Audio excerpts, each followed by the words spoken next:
Dear sisters, our heartfelt International Humanist Day best wishes to all.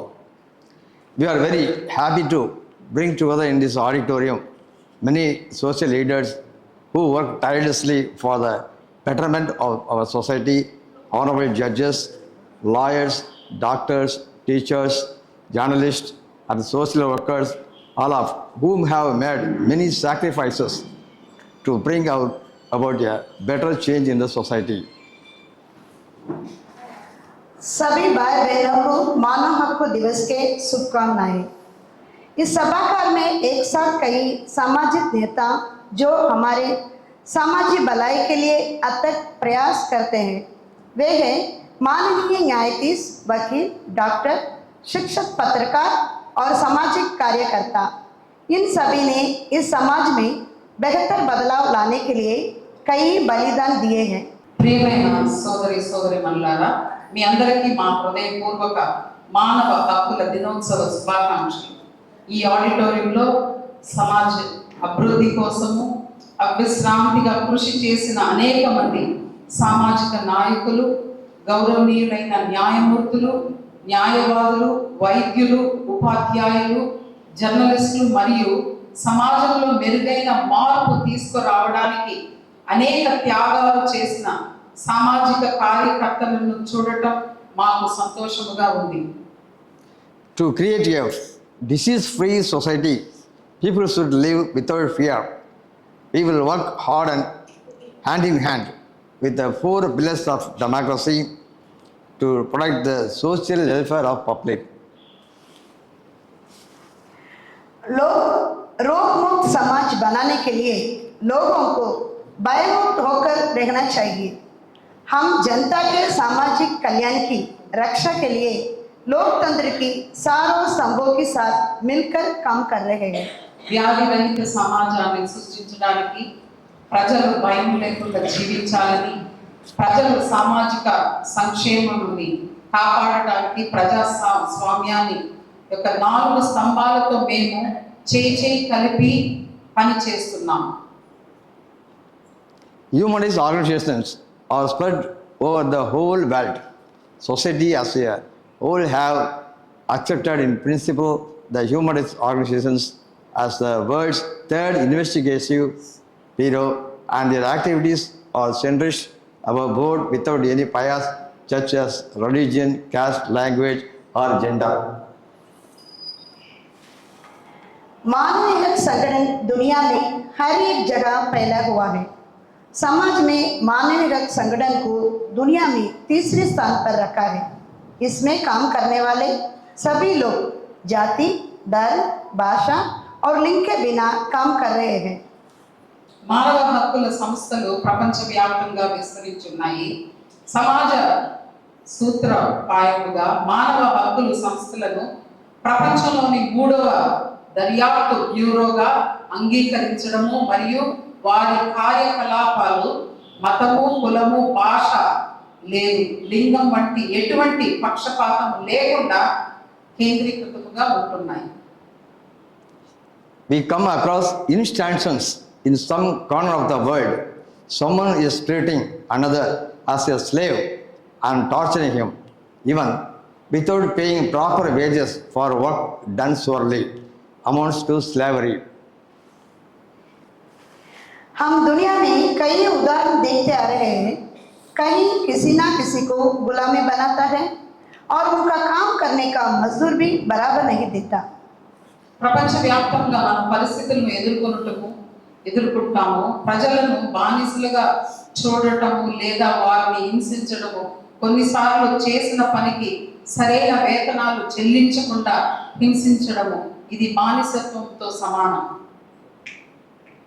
At the end of World War II, the first voice for human rights was raised loudly on account of the huge uprising, rebellion from the whole world.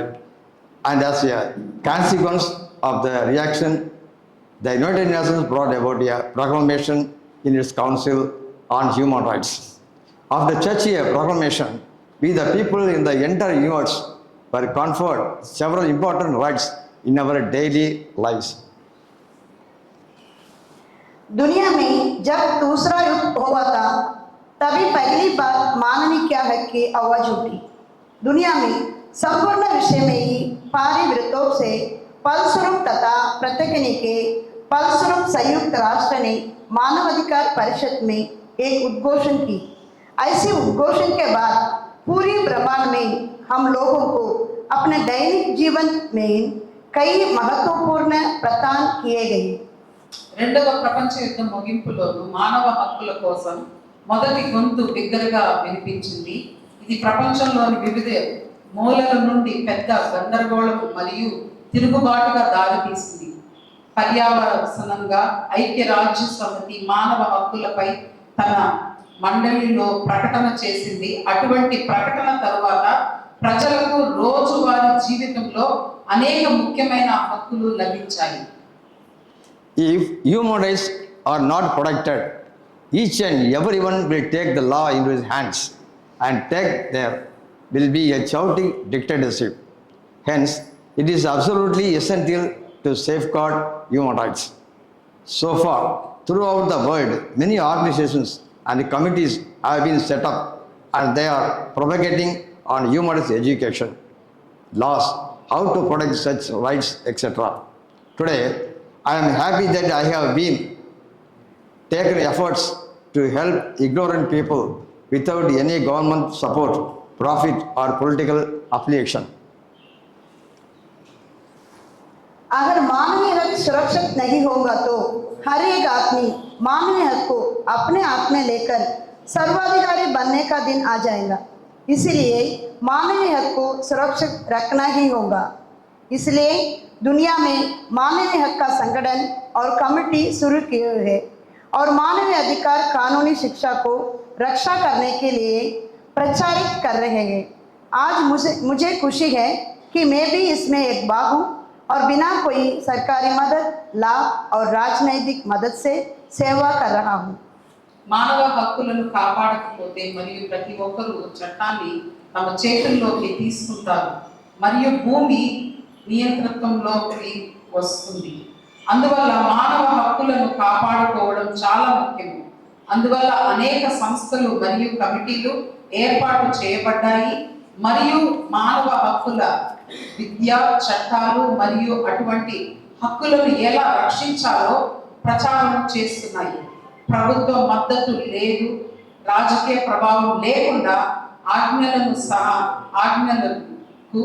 సహాయం చేయడంలో, అజ్ఞానులకు సహాయం చేయడంలో నేను విజయం సాధించినందుకు ఈ రోజు నేను చాలా సంతోషంగా ఉన్నాను. Let us all realize these facts, have the rights in entirely, and also see to it that others also get these rights for their enjoyment, and the humanity gives full faith in democracy. Hence, let us do service in getting human rights to all, and we congratulate all who join us in this noble task. Long live democracy, Jai Hind. चलो हम इस हकों को दूसरों की खुशी और इंसानियत से जीने के लिए हम मिलकर काम करेंगे और हम भी इस हकों के साथ जिएंगे। उन्हें बधाई दे जो इन काम में भाग लेता है। लंबी समय जिए लोकतंत्र, जय हिंद। హక్కులు ప్రతి పౌరుడికి తెలుసు మరియు ప్రజాస్వామ్యంపై పూర్తి విశ్వాసం ఉంచే హక్కులను వారు ఆస్వాదిస్తారని వాస్తవాన్ని మనమందరము ఐక్యంగా గ్రహించుకున్నాం. వారి హక్కులపై వారికి అవగాహన కల్పించడం ద్వారా సమాజాన్ని రక్షించే ఈ గొప్ప పనిలో మాతో చేరుతున్న మీలో ప్రతి ఒక్కరికి మేము హృదయపూర్వకంగా కృతజ్ఞతలు తెలియజేస్తున్నాము. ప్రజాస్వామ్యం వర్ధిల్లాలి. జై హింద్. जय हिंद। Jai Hind.